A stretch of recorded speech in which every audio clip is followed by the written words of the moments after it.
Welcome to Mac Geek Gab. Our opening quick tip comes from Martin, who says Apple Notes defaults to showing the last edited time of the note, but sometimes you want to know when the note was created.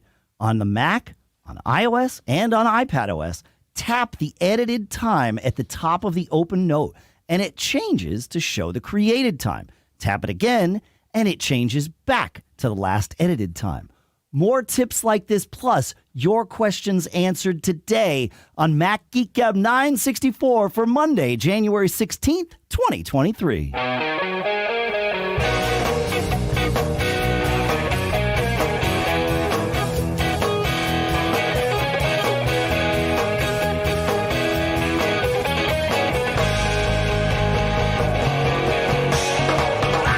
Folks, and indeed, welcome to Mac Geek Gab, the show where you send in tips like that. You send in your questions. You send in your cool stuff found. We share it all.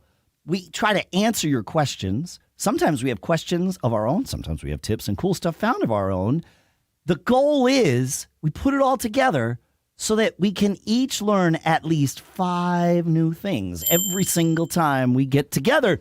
Sponsors for this episode include private internet access at piavpn.com/mgg, where you can go to save 82% off your VPN service, plus 4 free months. We'll talk about those details in a minute. And LinkedIn Jobs at linkedin.com/mgg, where you can go and post your first job for free. We'll talk more about all of that in a few minutes. For now, here in Durham, New Hampshire, with the tree guys grinding things up outside, I'm Dave Hamilton.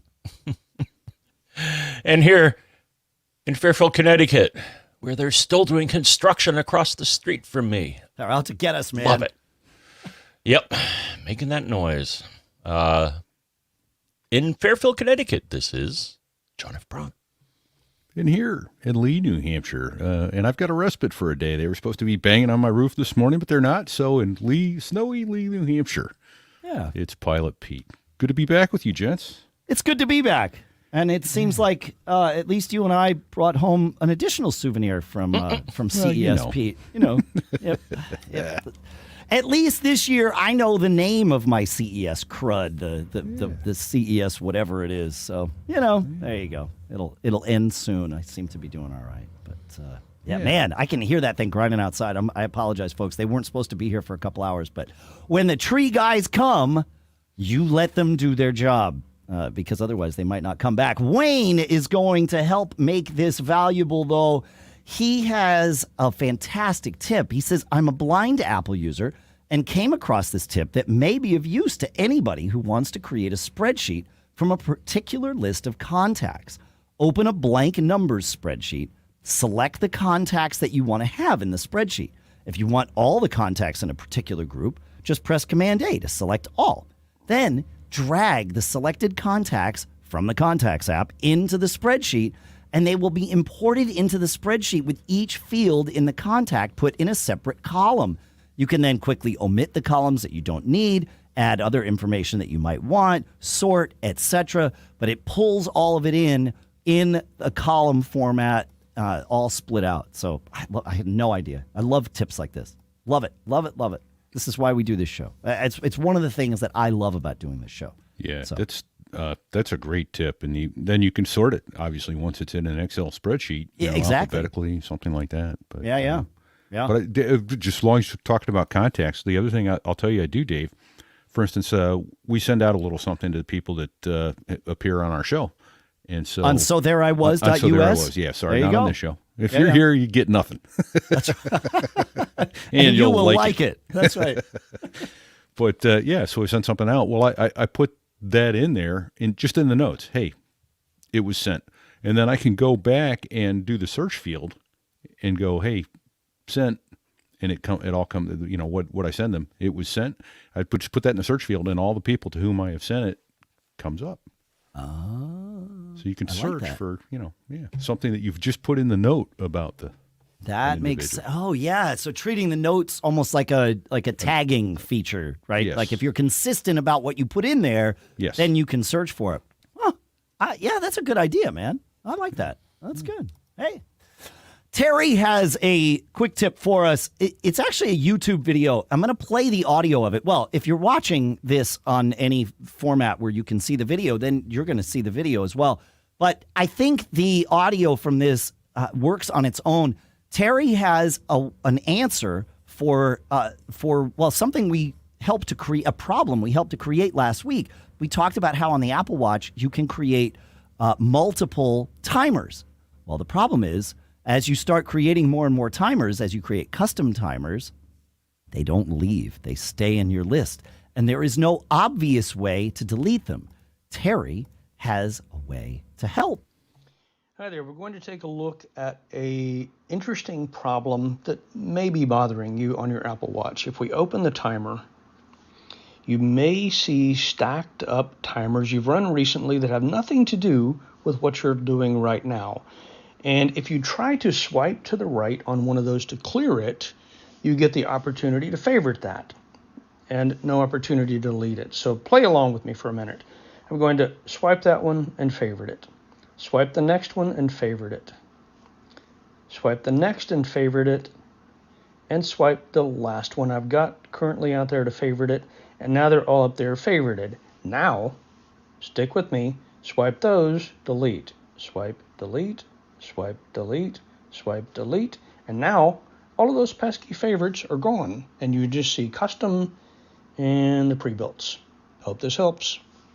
Yeah, it's the same swipe to the left that this is one of those weird UI inconsistencies from Apple, right? Who'd have thought? Yeah. Yep, you swipe to the left, and you can favorite it, and then once it's favorited, then swipe to the left gives you the option to delete. You would think, swipe to the right to favorite, swipe to the left to delete. I don't know. And maybe there's another way that Terry and we have not figured out yet. I haven't found it. Yeah. If in fact you have, folks, feedback at macgeekgab.com. That's where we'd like to hear from you. Hold on, where? Feedback at macgeekgab.com? I think he said feedback at macgeekgab.com. Okay. What did Scott say, John? Scott says, yell at Apple.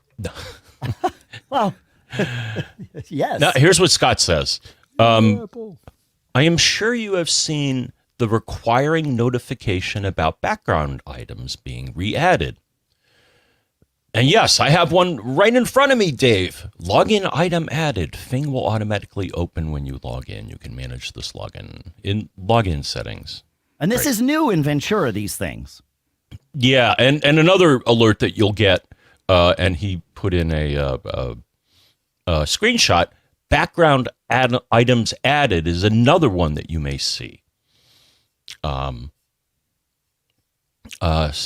he said, I just had a lovely chat with an Apple senior advisor. OMG, our internal chat application throws this error every 15 minutes. You can be rest assured engineering is very aware of it. And we've provided them diagnostic logs. This is None what of them this can is what the fix it. Apple tech has said to Scott. Okay, I just want to compartmentalize that. Yeah. Yep. None of them can fix it either. She also said the advisors had a lot of off-the-record thoughts about the new system settings app. She asked me to have all my clients provide feedback at apple.com/feedback so that they get a better idea of the importance of this fix. We encourage you to do the same thing. In fact, we've put a link to Apple feedback in the show notes here at Mac Geek Gab. But yeah, if there are inconsistencies in user interface wonkiness that you don't like about Ventura, Apple is literally asking for our feedback. So by all means, folks, let's let them have it. There you go. The cool thing about that site, though, is that it isn't just for Ventura. If you've got feedback for there's all these icons there: iMac, Mac, MacBook, Apple Watch, AirPods. Click on one of those icons and give them feedback about that product. That's awesome. I didn't know that was there. Yep. Yeah, it's pretty cool. Yeah. And then I, as a follow-up, I found an article titled macOS 13 Ventura background items added, notification still troubles some. Workaround inside. What's the workaround? The workaround is mostly for items that no longer. So apparently, some people are getting this are getting this notification for items that are no longer on their computer, but they are still in launch daemons or launch D.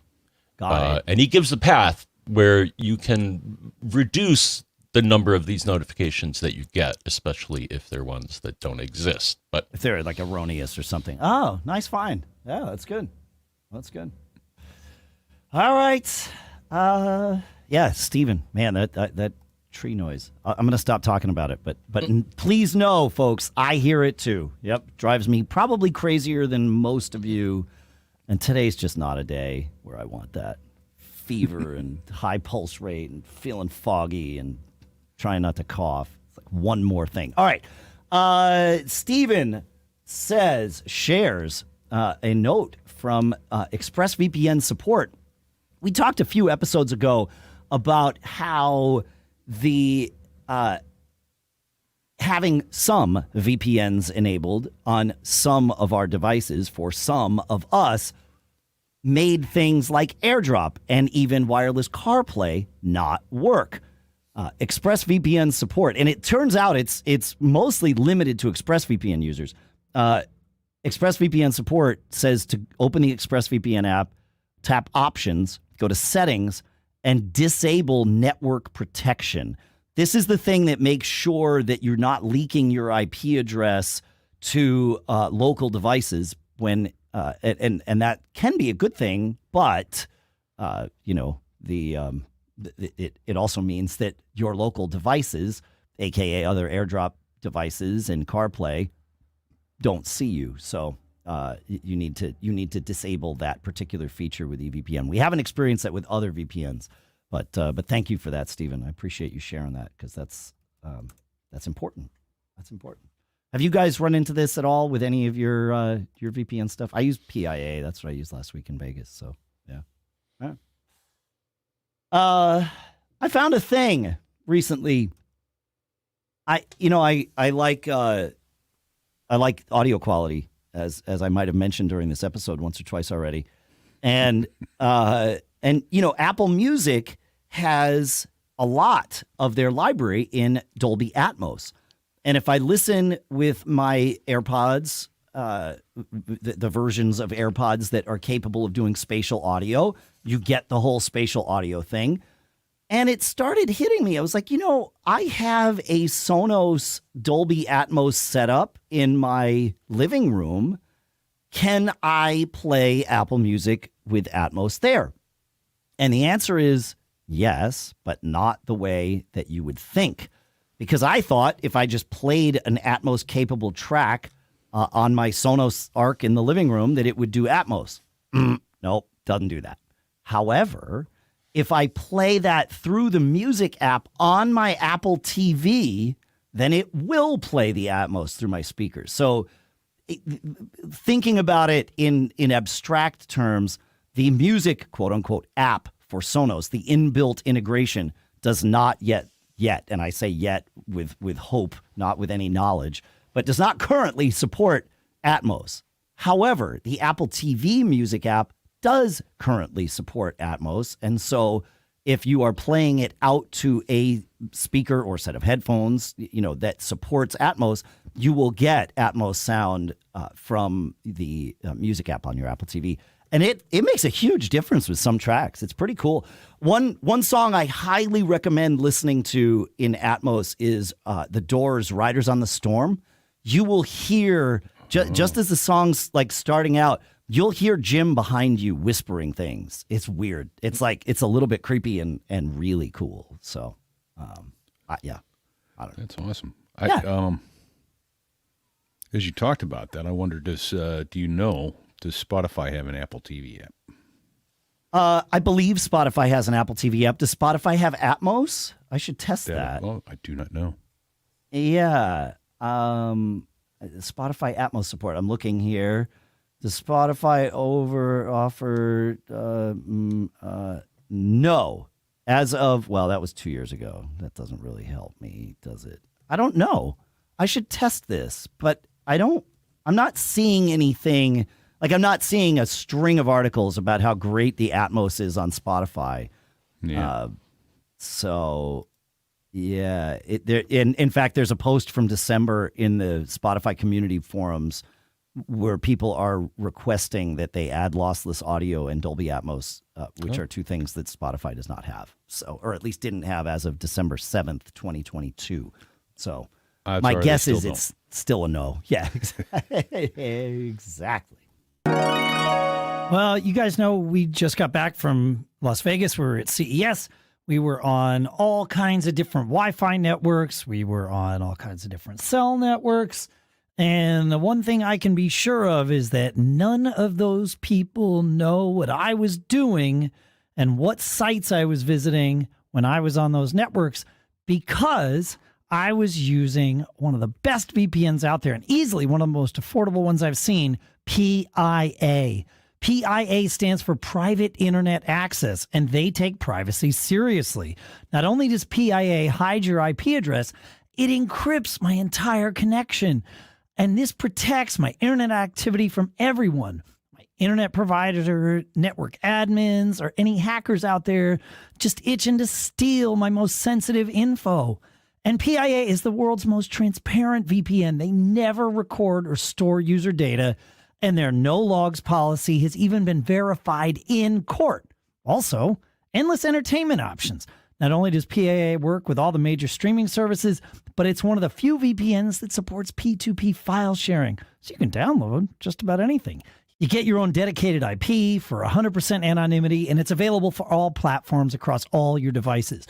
Right now, go to piavpn.com/MGG to get a whopping 82% off your VPN service, plus 4 free months with a 2-year plan. It comes out to around $2 a month. You can't beat that. And there's a 30-day money-back guarantee. I know.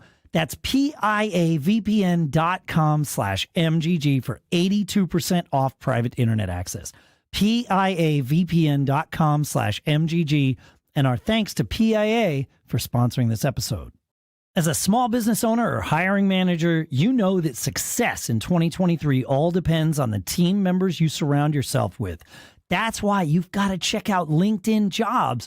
With LinkedIn Jobs, you can hire qualified candidates more efficiently by matching open roles with people who have the skills, values, and experiences to help you achieve your goals. That's what we did with Sadie, and we used LinkedIn Jobs to find Sadie. She's been with us a couple of years now, and I can't imagine not having her here. It's been fantastic, and there's no other way we would have found her other than using LinkedIn Jobs. And it's true, LinkedIn Jobs helps you quickly attract qualified candidates to your open jobs with their targeting tools. They go beyond resume data by using insights from your job post, your company, and their 875 million member profiles to put your post in front of the most qualified candidates. Identify the most qualified candidates on LinkedIn Jobs and connect with them fast and for free. LinkedIn Jobs makes it easy to screen and rate applicants based on your job qualifications all on one platform. Yeah, they've got these cool tools that just let you sift down essentially and figure out who it is you want to interview and then, of course, hire. And that's why small businesses rate LinkedIn Jobs #1 in delivering quality hires versus leading competitors. LinkedIn Jobs helps you find the qualified candidates you want to talk with faster. Post your job for free at linkedin.com/MGG. That's linkedin.com/MGG to post your job for free. Terms and conditions apply, and our thanks to LinkedIn Jobs for sponsoring this episode. All right.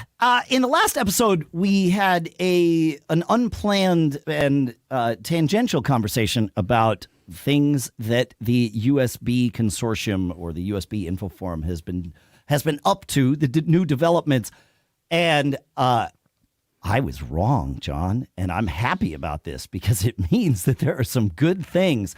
We dug into this with them this week, and there are a couple of things to go through. So USB 4, which now has a name that's being deprecated, but we'll call it USB 4 version 1, supports up to 40 gigabits per second. That's what we were referring to last week. However, USB 4 version 2 supports up to 80 gigabits bidirectionally, meaning, it will work for storage devices at that 80 gigabit per second speed, John.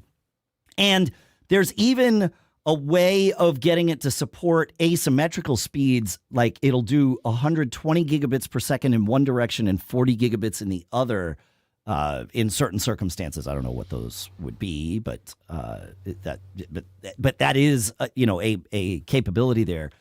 As far as the differences, so that's all good news. Like this, and I wanted to get that clarified. The differences between Thunderbolt 4 and USB 4 are not much. In fact, according to our friends at the USB organization there, Thunderbolt 4 is really just an Intel branding program that requires some optional USB 4 version 1 features to be implemented, which is what Larry O'Connor talked about with us with like the hubbing and everything when we had him on the show a couple of years ago. So Thunderbolt 4 is still 40 gigabits per second. USB 4 version 2 is 80. Do you hate all these names, folks? I do. Thank goodness the USB folks understand this. They are renaming and rebranding USB to be 100% about speeds. USB 80 gigabits per second is what we just referred to as USB 4 version 2. USB 40 gigs per second. Yep. USB 20 gigs per second. USB 10 gigs per second. USB 5 gigs per second. So much simpler. And cables, John, I think are not only, they're advising that these labels go on cables, but they have branding for the speeds on the cable, but also the power delivery capabilities, because USB power delivery 3.1 enables up to 240 watts of power now. So there's a lot going on, and I like that they're simplifying the names or making the names more about what we care about and not some unrelated version numbers. So this is good stuff. Yeah. Mm-hmm. Yeah. So they basically so they added more voltages, and to do the math here, so they added 28 volts, 36 volts, and 48 volts to power delivery. Okay. And if you do the math, 48 volts times 5 amps is, guess what, 240. So that's the math. Got it. Right, because volts times, okay, yeah. Got it. Yeah, and they told me that's probably the most power that you're going to get ever. Oh, really? Because, I think anything beyond 5 amps, there's a safety issue. You don't want to put too much power through the cable, otherwise it may go up in smoke, heat up and melt. Yeah. But I guess 5 amps is a lot. Yeah. Mm-hmm. Huh. Pete, were you going to say something? No. Okay. No, I'm not. I don't dare touch this. I am not smart enough. Well, I think that's the beauty of what they're doing here is you don't need to be a genius about it. Bingo. I'll give you that. And boy, I can't. The one thing that you talked about there is label the cables. Yeah. So I'm not plugging in a cable and expecting it to do something, and then it's not. Now, well, is it a cable problem, or is there something wrong with the port on my laptop or my desktop? Yeah. Who knows? Who knows? Yeah. So that's probably the single best thing they can do is label that, and then deprecating the meaningless names. Yes. Mm-hmm. The meaningless names. Yeah. Yeah, and they showed me one of the new properly labeled cables, and I'm like, oh, thanks. And he's like, no, that's not for you. Okay. It's a prototype. Really, I'll take it. Yeah. I don't mind. Well, but I mean, thanks for changing this. Thanks for making this, better. Yeah, because honestly, I mean, the version numbers from past USBs told you nothing. Now you had to know how to translate them to speeds in your head. Yeah, exactly. Right. Yeah, which is extra work. All right. While we're on the subject of USB, listener Richard has a question about USB, doesn't he, John? Yes, he does. All right. For some reason, I can't wrap my brain around the difference between USB 3, Thunderbolt 3, Thunderbolt/USB 4, and Thunderbolt 4. Well, hopefully the last discussion fixes that part of this. Yes. All right. So he says, I have a 27-inch iMac of 2017 vintage with 2 Thunderbolt 3 ports along with some regular USB 3.1 Gen 2 ports.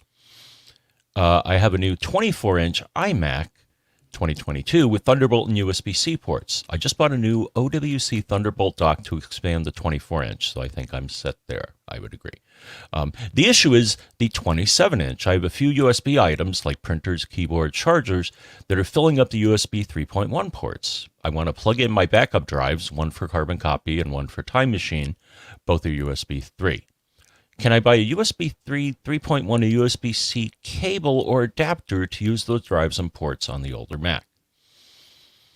I guess you could, but I would recommend... So yeah, it's confusing, but hopefully we just cleared that up.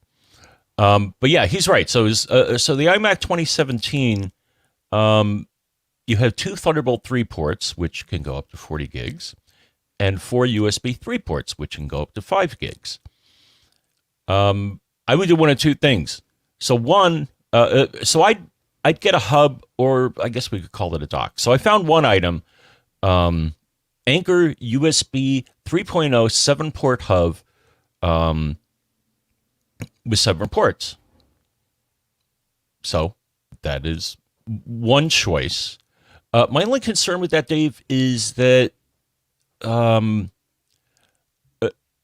I mean, printers, keyboards, and chargers that he was saying, the 5 gigabit connection should not be a bottleneck, but for drives, it could be. Oh, for sure. Yeah. It could be. So I found another one that is actually less expensive, but it's a Thunderbolt 3 to multi-port USB 3.0 hub adapter. So I think that would eliminate the bottleneck, right? I don't know. It is. I think it will, since it says, is that one of the plugs it says is Thunderbolt 3. So I'm assuming that that's going to go faster. I mean, is it Thunderbolt 3 to multi-port USB hub adapter? I'm looking at this thing on Amazon for $16. It depends on, well, it says that it's a 5 gigabit per second connection. So this is not doing 40 gigabits. All right. No, I think they put Thunderbolt 3 in the Amazon description just to, for search purposes, but I think it's a USB, it's a 5 gigabit USB device. So I don't think it's any different than the Anker hub that you found. That basically it's the same thing. All right, so you'd need to get a dock to get higher speeds. Yeah, you'd need a Thunderbolt dock. Yes. Yeah, exactly. And even then, you've got to be careful picking the right one, because even a dock that has Thunderbolt won't necessarily have USB ports that go faster than, say, 5 gigabits, right? Like, just because the dock itself is capable of, the upstream is capable of 40, it doesn't necessarily mean that the downstream ports are. I'm finding this Anker 777 Thunderbolt docking station, which has Thunderbolt for upstream. It's got Thunderbolt downstream as well at 40 gigabits.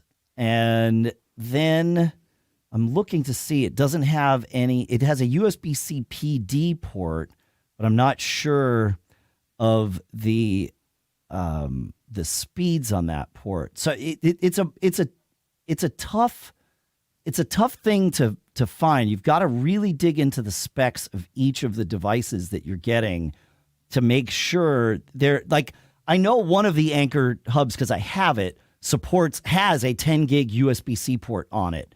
And I'm not able to find it. It might be discontinued. I'm not sure.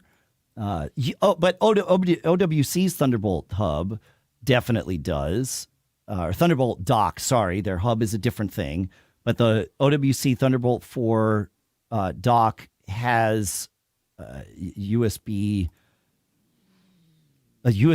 port with 10 gigabits, I am almost certain, because I have one in front of me. Yeah, there's Thunderbolt ports on the back, and then on the front is a USB port that I believe will do 10 gigs. So we'll put links to that in the show notes too. But yeah, you've got to really dig into the specs of what you're buying, and you got to also dig into the specs of what you're going to connect to it, because these things might not matter to you. Like 5 gigs might be more than fast enough for the devices that you're hanging off of. So that was the question I was going to jump in with was, okay, what does the average user need? And differently, a different way to ask the question, why would I need at this point, what do I need 40 gigabits for? Well, or even 10 gigabits. Well, okay, so 40 gigabits is handy because you want the fastest. Think of the 40 gigabits of Thunderbolt as the bus on your computer, right? Like when you would plug cards into slots in the old days, right? So you're just bringing that outside of the computer, but you want plenty of headroom on that so that the devices you connect are not throttled by the upstream back to the computer, right? So you've got 40 gigabits coming out, great. Now, what am I hanging off of it? Okay, well, I know that I have some USB drives that aren't going to push more than 3 to 4 gigabits, so that's great. I'll put those on the 5 gig ports. I know I have one SSD that's like maybe a RAID or something, and it's going to go super fast, so I want that on the 10 gig port, right? Like this is where that stuff would matter, right? But you need to it's not universal. It's you want to buy something that's very specifically serving your needs. Right, exactly. And some of those ports, the links are in there. Some of the that you were putting in there was they're $299. Those are not cheap pieces of gear. Why do I want will an $80 hub do the same thing or will it meet my needs? I guess is what I'm asking. So look in there and go, unless you've got a specific need for a 40 gigabit, then you're going to be fine with something that runs 5 or 10. Correct. Yeah. Correct. Yeah. So I'm gonna put the this is gonna seem weird given our conversation, but I'm gonna put a link to the OWC Thunderbolt 3 dock in the show notes, because that's the one I have sitting in front of me, and it has. Wait, can you still buy it? Yes. That's the one that has one USB 3.1 Gen 2 Type C port, aka 10 gigabit per second USB. So this might be helpful if you have a drive that needs that. So we've got links to all of the things we just discussed at the show notes, which are at macgeekgab.com, or more specifically, mgg.fm/964. These pieces of gear are going to become more and more popular too, because I was surprised. Debbie got a brand new iMac for Christmas. Okay. The 24-inch, I think. Yeah. Nice. How many ports do you think are on the back of that thing? Oh, it might be only 2, right? 2 USB-Cs. I'm like, are you kidding me? Wow. So you're going to need these. You're going to need these ports and docks to connect the gear you need to connect. I think there is a model of the iMac 24-inch that has 4 ports on it. Yeah, I remember looking this up. Yeah, there's 2 different versions. The one with I'm looking to see the 7-core GPU versus the 8-core GPU. That might be the difference. Oh, okay. No, maybe not. Connections and expansions. Yeah, exactly. So the one that you have with 2 ports, both of those are Thunderbolt 4 ports. Gotcha. AKA USB 4 Gen 1. 40 gigabits. We'll just call it that. Trying to use the new terms. Yeah. The Monster one, fast. the bumped up model has 4 ports on it. 2 of them are those, and 2 of them are not Thunderbolt. They are just USB 3 10 gigabits ports. Yeah. So, yep. So yeah, it gets super confusing. But yes, in either case, you're almost certainly going to need some sort of dock to connect to the things that you want to connect to. Right. Yeah. It's just. Yeah. So. Oh, and just one other quick thing. If you've got one, Debbie asked me. I set it all up for her, and she goes, "Oh, is this not a Bluetooth keyboard like the other one?" because I had taken it comes with one cable that's USB-C to Lightning, which charges the keyboard. But she assumed that it was the keyboard input. I'm like, oh no, sweetie, you can unplug that. That's just to charge it up. So she made the assumption that it was a wired keyboard. So if you're out there and you've got a new one, it's not a wired keyboard. It'll charge your mouse. It'll charge your keyboard. And charge your phone too. Oh, your phone too. That's right. But it's it is a Bluetooth keyboard. So just so for anybody that bought one, I go, wow, that's a good question, and it never occurred to me that you might not realize that's a Bluetooth keyboard. That's a really good point. Yeah. And even as someone who knows that my Magic Trackpad 2 is a Bluetooth device, I plug it in Lightning often to charge it because it tells me it's getting low. And then weeks will go by and it's still plugged in. And then I'll need to plug something else in. It's like, oh, look at that. Like I can unplug this, Got one sitting here. I've got one sitting there, yeah. So here we are in episode 964. Back in episode 946, it doesn't seem like it was that long ago, but yet here we are. John, you had prepped a question, I believe from listener Gary, or a comment about resetting the privacy permissions in macOS Ventura using the tccutil command. And this is for when things are repeatedly asking you for, I need permission to, control the screen, or I need full disk access. When apps launch, they ask for these permissions. Ventura 13.1 remedied a lot of the issues with this for many people by adjusting the timing of when the OS granted those permissions to folks. However, if your database gets screwed up, it's still going to be screwed up. Well, when I upgraded my Mac Mini, my M1 Mini in the office to 13.1, I think I had a day or two where things were fine. And then things were decidedly not fine.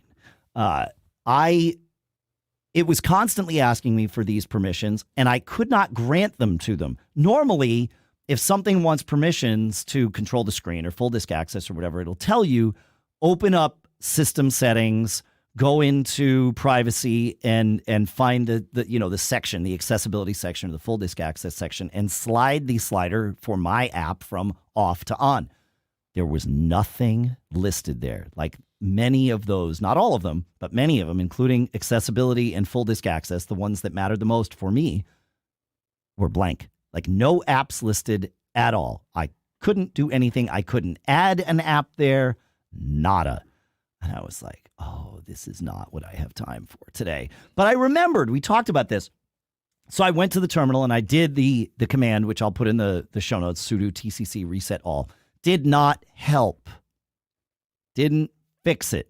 But I kept digging because I knew that this was out there. And I also knew that when Gary brought this up to us, John, he linked us to an article, which I also have linked from this show's notes, about going in and deleting this TCC database entirely. Now, to do that, I had to launch into recovery mode and launch the terminal because you need like root access in a way that you don't normally have. And then there's a file you delete, and it's like buried in your hard drive library, application support, com.apple.tcc, tcc.db. There was something else in there too. I wiped them out, restarted my Mac, and then, of course, everything asked me for permission again, but only once. And it started populating those lists, and everything was good again. So I dodged a nuke and pave bullet by remembering what we had talked about here in Mac Geek Gab, so I wanted to bring it up. I don't think I'm going to be as lucky, but I'm going to try to be as lucky with the iMac in the studio. Ever since putting Ventura on this, I have a core audio problem. You've heard me mention it a few times. Anytime a new app instantiates like a connection to core audio to do something with audio, my CPU spikes for somewhere between seconds and minutes, and then finally like comes around and does what it needs to do. But this is not conducive to a podcasting machine, and it doesn't seem to be a known problem. It seems to be a Dave problem. So, and I don't have it on my other machines, but this is my only Intel Mac, so I don't know. But yeah, I think I might need to buy a new computer. Well, I could buy a new. That might be the easiest solution, Pete. Maybe that's the answer. Yeah. But I wish I could.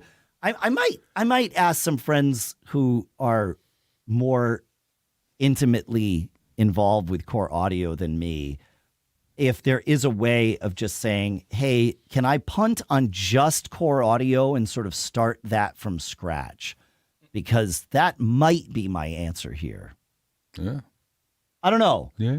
I mean, I've installed a bunch of crap over the years. Let's be perfectly frank about this. So it's entirely possible that this is, I'm sure, something of my own doing. Let's just own the problem, right? But I don't know. You got a stray bit somewhere. Something somewhere is causing a FUBAR. Yeah. Something. I think if that's not the title of the episode, I don't know what is. You know, no, it's not FUBAR. It's snafu because it's normal. Situation normal. All right. Yeah, but it is kind of FUBAR'd, though. Oh, it is FUBAR'd, but okay. All right. I don't know about you guys, but if I had to do it again, I probably would choose not to upgrade to Ventura. I mean, certainly on this machine, yeah. Yeah. I mean, the only thing that really broke, well, there are two things that are broken on my Mini, which is my podcasting machine. So one was audio hijack.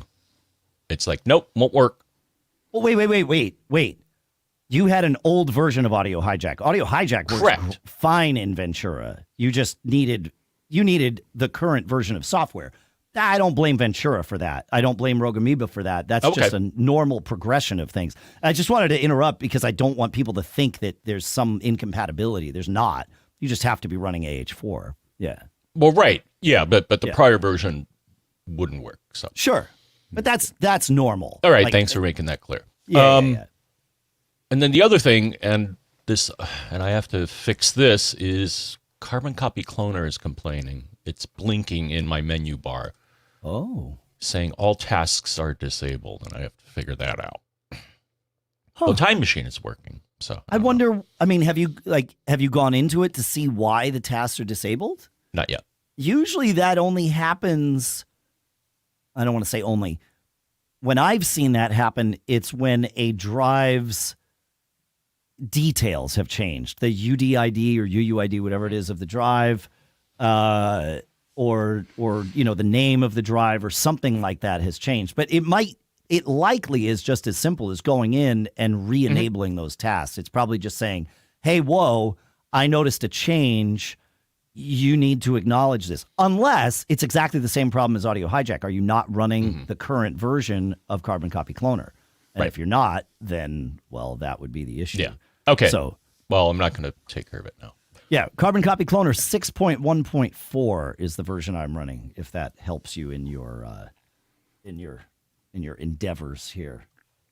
While we're talking about our computers and living with older devices, because we all wind up living with older devices, Randy has a question, because we're not always buying the brand new computer every single time. Randy has a question about his computer. He says, I've been in the Apple camp since '86 when I purchased my first Mac and have been a user ever since. Just when I think I know everything Apple, I learn a new tip, skill, or insight. That's great. That's why we do the show. He says, I have a tech question. The background, I purchased the M1 Air during the holidays for $7.99 from Best Buy. That's a great deal. And since then, the price gone back up to $9.99. Yeah, it makes sense. I purchased it to replace my MacBook Air 2015 since that machine won't upgrade to Ventura, and I want to keep my knowledge up on the latest Mac OS. My main computer is also a 2015. It's an iMac 27-inch, and like the 2015 Air, it will not upgrade to Ventura. I'm not considering upgrading my iMac desktop to a new version when one is eventually released. Okay. He says, I am, however, considering returning the Air and using that money to purchase the newest iMac that will hopefully be released in 2023. Okay, maybe there was a not in there that shouldn't have been. Whatever. For my question, he says, instead of pursuing and waiting for the next iMac, I'm also considering using my M1 Air as a desktop with some add-ons like a monitor and a docking system. But I'm a little concerned with how long Apple will support updates for the M1 Air since it was originally released in 2020. I consider purchasing the next Mac Mini that will eventually be released, but again, who knows when that will be. If I go with the M1 Air as a desktop workstation, do you have a recommendation for a monitor and docking station, or can you point me to a resource that can provide these options? We can. Monitors are a weird thing because things are constantly changing. So let's talk, and that's a question better answered in like Discord. So join macgeekgab.com/Discord. That's a great place to talk about the very specific, nuanced things that lead us to different monitor purchases, and it really depends on what you're used to and what you need to do. But to answer the question about your concerns about the M1 based Macs or your M1 Air, I think we should not treat it as a computer in an island, but yet a computer in a family, because it is in a family of all M1 based Macs. Yes, the M1 Air was the first of the M1 based Macs, but it's not the only one. And in fact, if you go to Apple's website, you can still buy brand new that M1 Air, the iMac 24-inch that Pete just talked about getting for Debbie. All those models have an M1. And the Mac Mini, the current rev of the Mac Mini, also M1. So here in 2023, you can order all three of those computers and get them, and they have M1 chips. The 14 and 16-inch MacBook Pros still use the M1 Pro, and the Mac Studio uses an M1 Max or an M1 Ultra. But those are different SoCs, so maybe let's not lump those in. But still, three of probably the most popular model Macs today are all sold with an M1. So I think we've got a pretty big safety net in terms of how long Apple will keep supporting and doing software updates for the M1 Max. I don't think we're like, 1 to 3 years away from those just being end of life. I think we've got probably at least 5 years, maybe more. The M1 is it is a fantastic chip. It's faster than I need it. In fact, when we were in Vegas doing, we were all sitting there crunching videos that we were putting up, and Pete and I on our M1s, it was just like butter. And John, on your Intel Mac, like the fans would spin up, and it was probably like 5 times slower. The M1 is ridiculously fast, even today, even 2 years later. It was late 2020, so essentially a 2021 device, but 2+ years later here, it's still a super fast chip. So yeah, I think you're fine. Where you're going to run into limitations of the M1 specifically is it natively supports a maximum of 2 screens. And what that means is with your Air, the built-in screen is one of those. You cannot disable that screen and hook up 2 externals. So natively, support is for the internal screen and 1 other. Now, that might be enough for you, and that might be fine. But if you want more screen space, maybe return the M1 Air and get an M1 Mini, and then that way you can put 2 external monitors on it. But you can use DisplayLink, which is display graphics over USB. It's a little bit slower, but for most of what you would do, if it's not gaming, then DisplayLink is going to be fast enough, and it's going to be fine for most purposes. So yeah, I wouldn't sweat it. I think the M1 chip, it has a lot of longevity. Dave, my crystal ball, based on the fact that it was 11 years with the iMac that we just replaced, was we've got a decade with these M1s before they stop supporting them. I could be wrong, but that seems to be the thing. Let me back up. I started in 2007 with my first MacBook Pro. Sure. And that thing was supported for a long, long time. Of course, they had just gone to Intel. Yep. And all, but that was supported for a very long time. And that's, people complain about the cost of Macs versus PCs, but I think by and large, the Mac products last twice as long. I will point out that even right here in Randy's note, his 2015 Macs will not support Ventura. So that's that's true. That's true that they did make the shift to the M1s. That's the thing. And that doesn't do, you have to have an M1 to get Ventura to make it work. No. Don't you? No, I'm running Ventura on on a Oh, that's right. 2019 Yeah, iMac in duh. front of Okay. me. Yeah. Yeah, So no, it's- but yeah. but so five. I think we've got at least 5 years on the M1, but probably longer. I really think it's probably longer than that, just because they're selling them new today. And that's true. Yeah. At some point, they do have to draw the line and cut and move forward, and not, or you shackle yourself if you make something backward compatible forever. Forever. Yeah, no, you can't. Right, exactly. Yeah. So Yeah. you talked about the capability of the machine. I was shocked. I had a brand new, nice I think it was a 2018 MacBook Pro, 16-inch, and my nephew came along 2 years ago with a MacBook Air with the M1, and he was smoking my machine. I'm like, whoa, wait a minute, the Air? I got a MacBook Pro. That's not how this works. Yeah, for all of you out there, and I know there's tons of folks who have yet to make the leap to M1 because it's just, like John, you bought your 16-inch MacBook Pro in early 2020. So, it literally is only 3 years old, right? And you bought it right when it came out. It wasn't even something that had been on the shelf for a year or something, right? So it's only now at the earliest that folks in your position would be considering, a replacement up to an M1. And even for you, my guess is you're I don't know, are you considering an M1? Like, would your next purchase be to replace your desktop Mac or your laptop?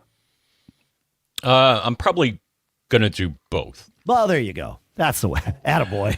Right. Yeah. Once, one of the keys fell off my keyboard on my MacBook Pro.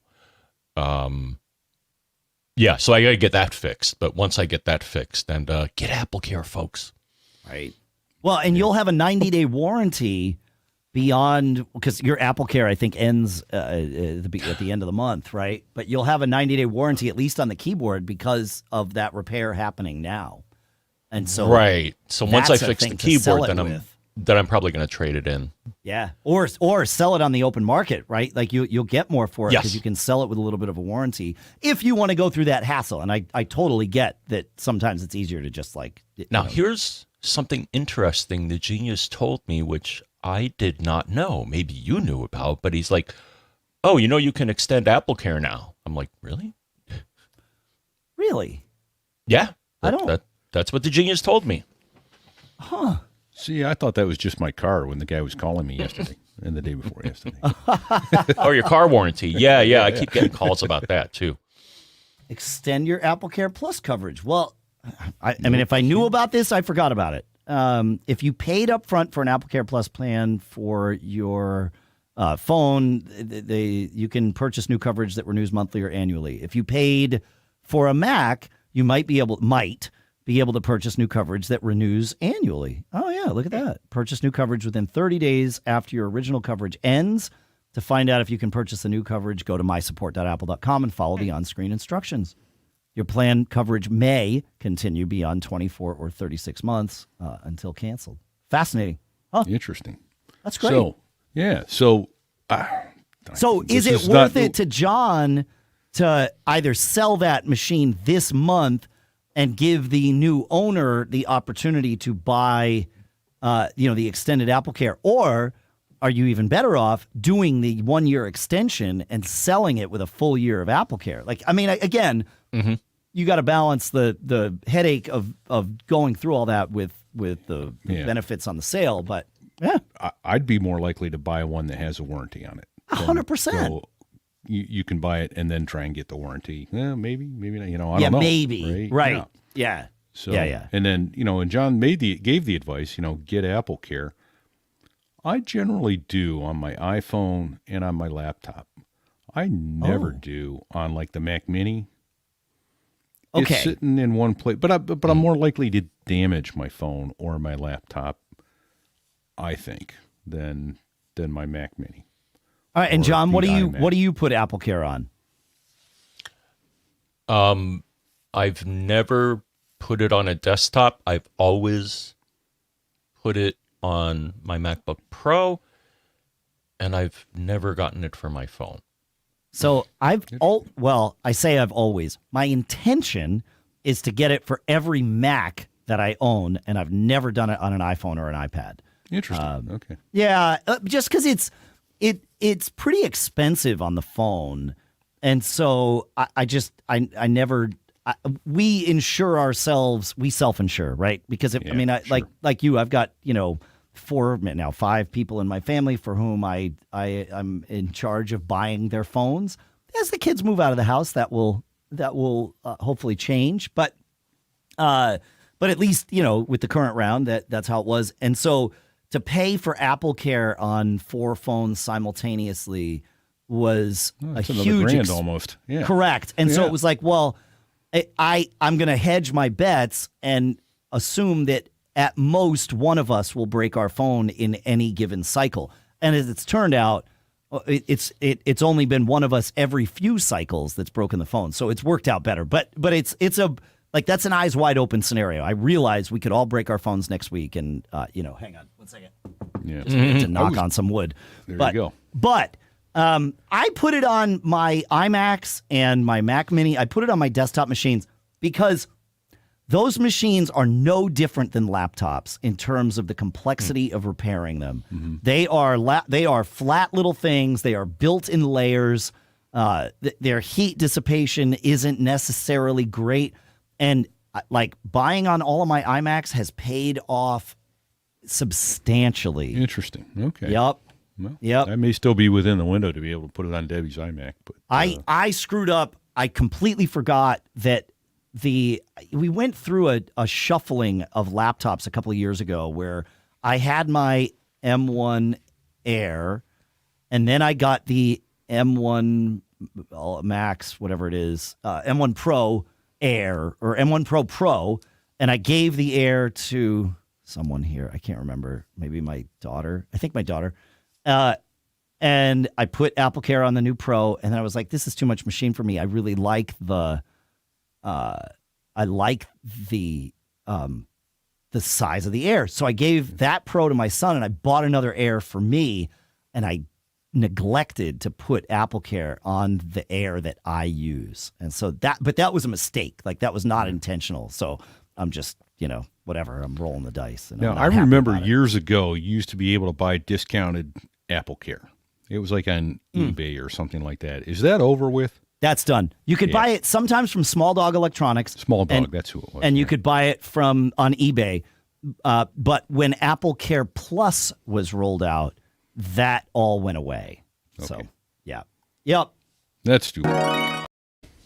Sorry, Pete. I cut you off there. I was just saying that's too bad. Yeah. Yeah, it is. Yeah, no, it's fine. It's I used to like it when we could do that, because you could get a good deal. I mean, you could save 30-40% sometimes on the cost of AppleCare. Yeah, no, those were the days. When it comes to covering all things tech, boy, do we have a show for you. Every week, This Week in Tech gives you a no-holds-barred deep dive into how big tech influences our culture and our lives. You can join Twit.tv's Leo Laporte and their ever-changing panel of journalists and experts every Sunday as they break down, and often disagree, on the latest tech. You can subscribe to This Week in Tech wherever you get your podcasts. I love this show. I listen to this show, and sometimes I'm on this show. So you got to go check it out. Again, look for This Week in Tech wherever you get your podcasts. And our thanks to Leo and the Twit.tv team for doing this swap with us. All right. I think we should just stick with some questions here. We've got more cool stuff found from CES. We'll queue that up for next week. But we're doing good here with these questions. Yeah. I'm going to go to Jeff here. Jeff, while we're talking about sort of revamping our advice here, Jeff asks, he says, back in episode 840, you gave advice for formatting external drives. You said at the time that you do not recommend formatting external drives as APFS, and you both recommended using macOS Extended. I'd like for you to give me your updated / current advice now that we're all using Ventura. He says, I own several external SSDs. I have a couple 2 terabyte drives formatted as macOS Extended, aka HFS Plus, and they've worked fine for over a year. I just purchased a new 4 terabyte SSD, and at first tried to format it as APFS. It failed repeatedly, so I formatted it as macOS Extended, and that took a few attempts, but now the formatting seems to complete correctly. After using it as a new 4 terabyte drive for an hour or so, it disappeared from the desktop of my M1 Pro MacBook Pro. Disk Utility shows it, but it's not there. So what do you think about two things? Do you have advice on this? And what do you think about this? So, Jeff, I think you need to replace that drive. Like if it wouldn't format and as APFS and took a couple of tries to format as extended and then fell off the thing, I think it's just a bad drive or a bad cable. I mean, swap that out and see, but seems like just a, DOA drive. As far as APFS on externals, I realized when Jeff's question came in that we have not really offered an update to our years-old advice, and it is high time that we revisit this. These days, let me put it this way. Any SSDs that I get, be they internal or external, I would format as APFS unless I know for certain that I am going to need to use it with machines that don't support APFS, be they Windows machines or old Macs or whatever, but that would be an exception. In general, APFS is what I do. As far as rotational drives, now I'm not in a situation where I have to make this decision. But if I were, I think I would probably try APFS on a rotational drive if I bought an external rotational. I would do some speed tests on it and make sure that it's like up to snuff and all that. But I feel like there's more benefits to APFS than downsides even on rotational drives. APFS wasn't really built with rotational drives in mind, at least not from the foundation. Obviously, it works with them. So I don't know. Those are my thoughts. What do you guys think?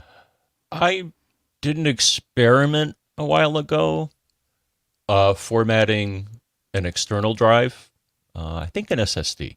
Okay. For my carbon copy cloner. And I formatted it as APFS, and I also formatted it as macOS Extended and did a benchmark. APFS was slightly, almost insignificantly, a little slower running, like Blackmagic.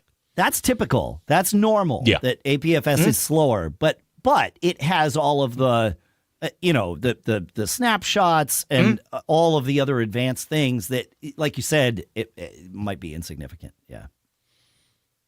Yeah. So which way did you go with it? Did you stick with APFS? All my external drives are APFS now. There you go. And my rotationals are all in my Synology, so I don't worry about that. Yeah, those are probably, hopefully, BTRFS in your Synology, or are you still on ext4? I think one I'm on BT. Okay. I'll have to check, but it doesn't really matter. Well, it does. I mean, well, BTRFS is their preferred. Yeah, I think I may have reformatted as BTRFS. The only bad news is they don't have a migration tool, which is sad. But I agree. Yep. No, BTRFS. It's like the difference between the difference on Synology between ext4 and BTRFS is similar to the differences between macOS Extended and APFS. On Synology, BTRFS has it's got the ability to do snapshots and just be more efficient about those sorts of things. So, yeah. What about you, Pete? I'm on APFS just on my solid state drives. I think I just had, remember a couple shows back, I had that little thumb drive that I was featuring. I think I did that in APFS as well. I'm using that as a backup. I haven't looked to see. I think, I hesitate to bring this up lest we put another topic in the show, but you were talking about Carbon Copy Cloner. I've always been a super duper user, and I haven't gone back to see, can I make it bootable? I don't remember. Didn't we lose the ability to make a bootable external drive? Yes. So easily, anyway. It can be easily. Done. You can hack it. But Correct. Yeah. Correct. Yeah. So I'm pretty much just on Time Machine, for lack of a better word. Yeah. So, but so it's all APFS now, and then whatever's in the Synology when I first powered that up several years ago is what's there. I couldn't tell you. I mean, I could go and find out, but yeah. I've used APFS for as long as I can remember now. Yep. Yeah. Yep. Well, there you go. One thing, speaking of Time Machine, that I really do like about Ventura and the new system settings. I mean, I don't like that Time Machine is buried inside the general tab, but if you go into options for Time Machine, you can set it to automatically back up every hour, every day, or every week. And, for my laptop, once a week is far more than enough because I'm syncing my documents folders. I sync them to my Synology cloud, but, you sync them to iCloud or Drive or, Dropbox or whatever all that stuff is sort of happening automatically. So a once a week backup, and it works. Time Machine is more reliable for me on Ventura than it had been on my laptop previously. So, Ventura's not all bad. And then here's a blast from the past. I still have up and running on my machine Time Machine Editor. Yeah. Oh, yeah. Mm-hmm. Yeah. So, that's how. I find that less necessary with. Now. Because I can set it to just do every day, and then that's fine. But I just looked on this machine. I'm still set to manually, which means that I'm using Time Machine Editor is to control it, and we'll put a link to that in the show notes. That's a good one. Time Machine Editor. Yep, it'll be there because that's how we do it here. Listener Joe has a question about filtering mail. He asks, I say as I vamp for time trying to find this.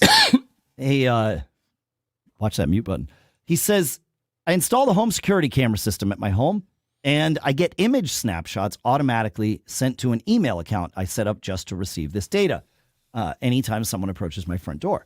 It's proven itself quite useful, but the number of snapshots can be daunting some days, up to 20 alerts.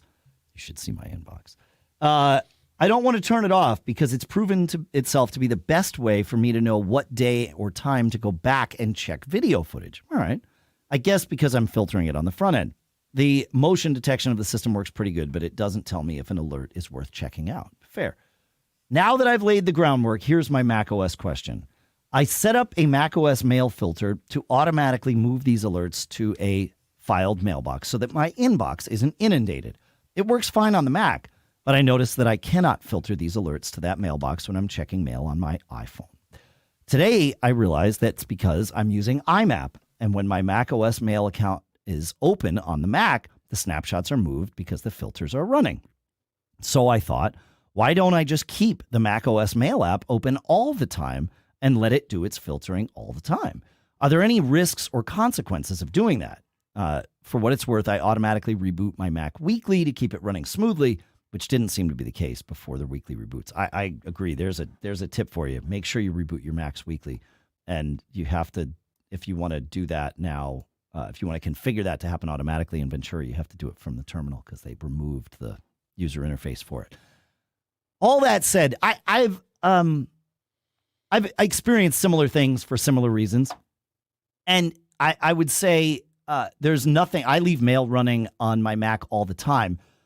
If you let your Mac sleep, however, then it might or might not wind up doing the filtering when you would like. It's only going to do the filtering when it wakes up to sort of check mail and do its thing, and that might or might not happen frequently enough for you. Also, if you're rebooting your Mac weekly, especially in an automated way, but even if not, if you're doing something like this, you'll want mail auto launch on your Mac at startup so that mail is always running even after that scheduled reboot. But no, I don't have any issue with running mail full time. I have found that, like Safari, relaunching mail regularly, even daily, is a good thing. So I accomplish that with I have my start the day Keyboard Maestro macro that launches a bunch of apps that I use on my Mac. But the first thing it does is it quits mail if it's running. It can sense to see if it's running. And if it is, it quits it. And then the last thing that it does is it checks to see if it waits until mail is not running anymore, and then it launches it again so that I am forcing mail to relaunch once a day. And like relaunching Safari once a day, that has turned out to be a very good thing.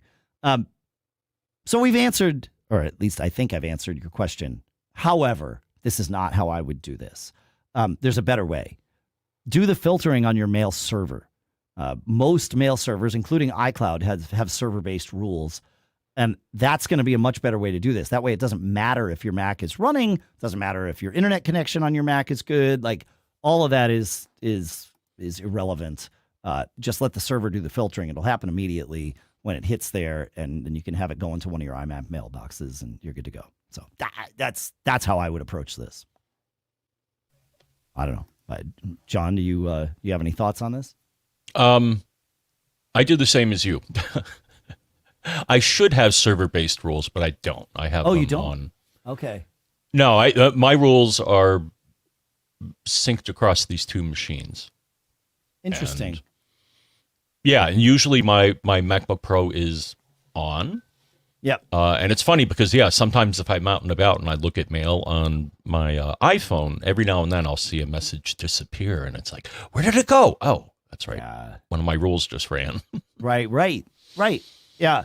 I find I've moved almost all of my rules to the cloud. I use Fastmail as my main mail provider, and so I've moved all my rules to Fastmail. There's a few that I want mail to file things locally on my Mac and get them off the IMAP server. So those rules, for obvious reasons, hopefully, have to run on the Mac that it's going to archive to. But otherwise, I run them all in the cloud.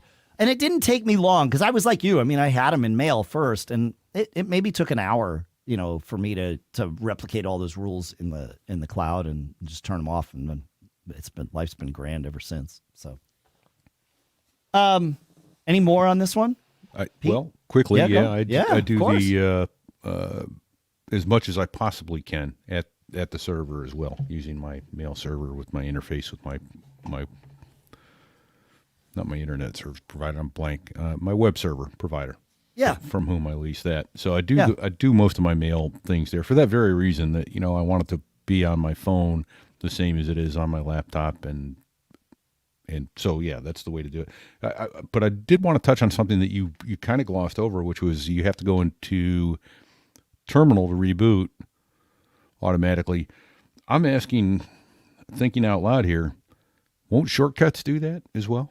Can't you run an automation in shortcuts to reboot weekly?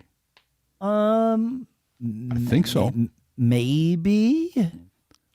Because I've pulled up shortcuts and I've got 3 restarts. One's via SSH, and I looked at that and it said, scripting's disabled. So I clicked, enable scripting. Enable scripting. My concern is that I may go off the air here any second. Sure. Yeah, exactly. Yeah. But I think you could probably use shortcuts and find a way to reboot weekly. Huh. Haven't played with it yet. It's just a thought. Throwing it up there. Somebody who's an expert on shortcuts, I'm sure, will write us. Yeah. I'm looking for Apple's knowledge base article on this because Apple's advice is to, with Ventura, schedule your Mac to turn on or off in terminal. And so I'll put a link to that in the show notes if you want to do it. Yeah. But I mean, in theory, you could do this in shortcuts. Yeah. Yeah, it looks like, it starts off with text and then as my password, set the variable password to text, and then it runs the script sudo -s shutdown -r now. Yeah. Yeah. I mean, that would well, yeah, okay. Yeah, that would do it. Yeah. Well, it would do it. That's not a great way to restart your Mac. That's a way to restart it that's better. It's one step better and a remarkable one step better than cutting its throat with a correct power switch. Okay. But it is like way better than cutting its throat with the power switch. Yes. Sure. But it doesn't quit your apps properly. It just force quits all your apps and then properly restarts the Mac. So interesting. Okay. Yeah. So if you use PM set, which is what Apple advises you to use in the terminal, you can schedule it. And this is what the Energy Saver or its various analogs in system preferences prior to Ventura used to do. It was a user interface for setting this terminal command that would do it. And if you set that before you upgraded to Ventura, like I have, then all those restarts still happen. you just can't control them from the GUI anymore. You have to go to the terminal to schedule them. But yeah, I think this is probably better than the shortcut, especially that shortcut. Yeah. I'm trying to think if the other one has anything different. I had two there. No, the other one's different. It just didn't set the password for it to log back in, I guess. Right. So. Yeah. Oh, yeah, right. But, do you have FileVault on your Mac? If you have FileVault, then it will restart, but then you will be waiting at the FileVault screen when you re-encounter your Mac, right? Unless you jump through the hoops to tell it for that reboot to authenticate and let it go. But yeah. So, yep, that's I think I could be wrong. Everybody who's driving around with a laptop, you should have FileVault on if you've got any sensitive information on there at all. Well, no? I mean, it's not a bad idea. I'm not sure it's as urgent as your comment stated. And the reason I feel that way is your drive, your SSD in your Mac is encrypted 100% of the time. Yep. FileVault is you own the keys versus Apple owns the keys. Gotcha. Right? Yep. And so, like, yes. I was thinking back to the days of the rotational drives. You could yank it out of the machine. Correct. Throw a cable on it and look at the drive. You can't do that anymore. Yeah. Right. You can't do that anymore. So, yes, if someone gets physical access to your entire computer, I mean, they would, in theory, need your password to log in, which would protect you anyway. So, yeah, I do have FileVault enabled on my laptop, and every Friday it auto restarts on Friday mornings, which is awesome. It will restart even when it's closed.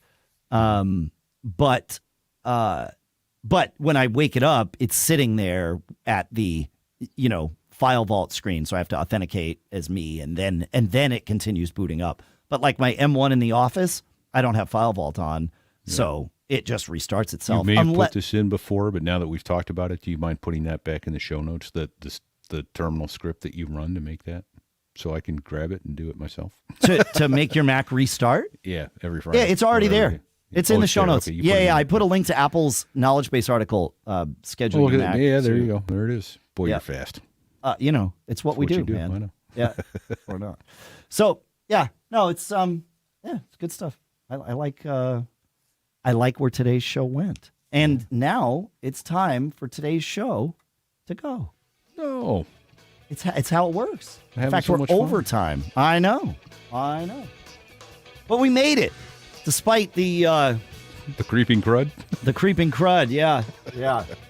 Just hope it's all gone before I go to Italy at the end of next week. So, but I think timing wise, I think it will be. Like, it's all started earlier this week for me. So, as long as I keep testing negative, I'll be happy. But I am not going to see my elderly mother in the nursing home until I'm sure that I am not contagious. Yeah, well, and that's whatever it is I have. Yeah, quite frankly, that's the only reason I bothered to test was my dad's in the hospital because he broke his leg. So if you want to send your thoughts to somebody, send them to our parents in the hospital. Pete and I'll make it through this. Yeah. But you could also send your thoughts to us, but prioritize them. But I didn't want to go visit him knowing that I have something without testing for COVID, and it was like, oh yeah, look at that. Brought COVID home from CES. Son of a bad word. Son of a gun. I kind of knew. I mean, this is my third time with it, and it was like, because I tested the day before and was negative, and was like, yeah, but this feels exactly like what it's been before. And I was like, oh yeah, okay, sure enough. So, anyway, thanks for listening, folks. Thanks for hanging out with us.